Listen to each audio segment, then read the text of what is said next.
सब मरेंगे, तो मृत्यु अपना काम करेगी। चाहे संत हो, चाहे असंत हो, चाहे बच्चा हो, चाहे जवान हो, चाहे बुद्धिमान हो, चाहे मूर्ख हो, चाहे पापी हो, चाहे पुण्यात्मा हो, मृत्यु लोक में है, मतलब मरेगा। अब समय निश्चित नहीं है। समय किसी का बाल्यावस्था में ही मृत्यु, किसी की जवानी में, किसी की वृद्धावस्था।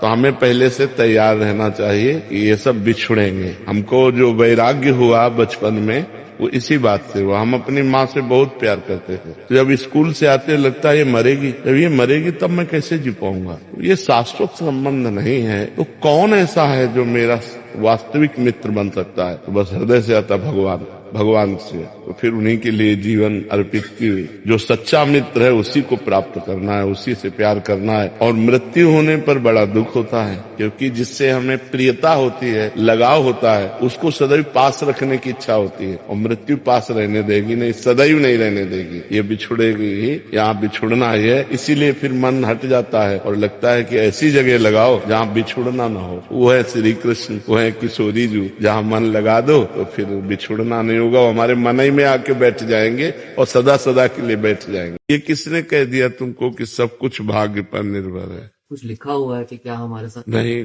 क्या लिखा हुआ है? ये लिखा हुआ है कि आज तुम हमारे पास आओगे। मैं वही पूछना चाहता हूँ। नहीं, ये नहीं लिखा हुआ है। उसमें कुछ लिखा हुआ है।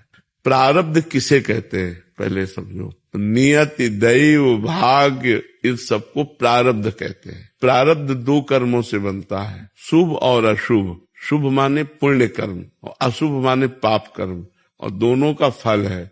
शुभ का फल है सफलता, विजय, अनुकूलता, विविध सामग्री, भोग सामग्री। और अशुभ का फल है हार, असफलता, विपत्ति, दुख, रोग, संकट, नाना प्रकार का। ये दो चीजें केवल लिखी हुई है। अब आप आज नया कर्म दान कर रहे हो, पुण्य कर रहे हो, तीर्थयाटन कर रहे हो, भजन, ये आपके ऊपर है। मैंने नाम जब शुरू किया अभी 15 दिन पहले, तो मेरे भाग्य में लिखा था कि मैं 15 दिन नहीं, ये नहीं लिखा था, ये नहीं लिखा था।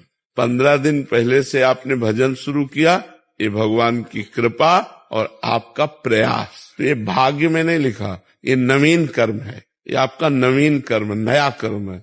भाग्य पुराना कर्म है जो फल देता है दुख और सुख। क्या वृंदावन जा रहे थे और एक्सीडेंट हो गया, हाथ टूट गया और वृंदावन नहीं जा पाए। तो नया क्रिमाण तो आपका बहुत जोरदार था, लेकिन प्रारब्ध उससे जोर पड़ गया और आपको गिरा दिया। असफलता, पराजय, विपत्ति, रोग, दुख, संकट, ये सब आता है। नवीन कर्म बलवान हो जाए तो प्रारब्ध को रौंद दे। नवीन कर्म बलवान यही परोपकार, नाम जप, गंगा यमुना आदि पवित्र नदियों का अवगाहन, भगवान के धामों की यात्रा, ये सब महान कर्म है जो हमको सुख प्रदान करते हैं। समझ पाया? पवित्र नदियों में सिक्के डालने की कोई धार्मिक मान्यता है क्या? मान लो गंगा जी हैं, यमुना जी हैं, 1 रुपए का आटा ले लो और घोर करके उसको ऐसे गोली गोली बनाओ और डाल दो, तो उसमें मछली है, कछुआ है, वो पालेंगे। रुपया डालने की कौन सी बात है?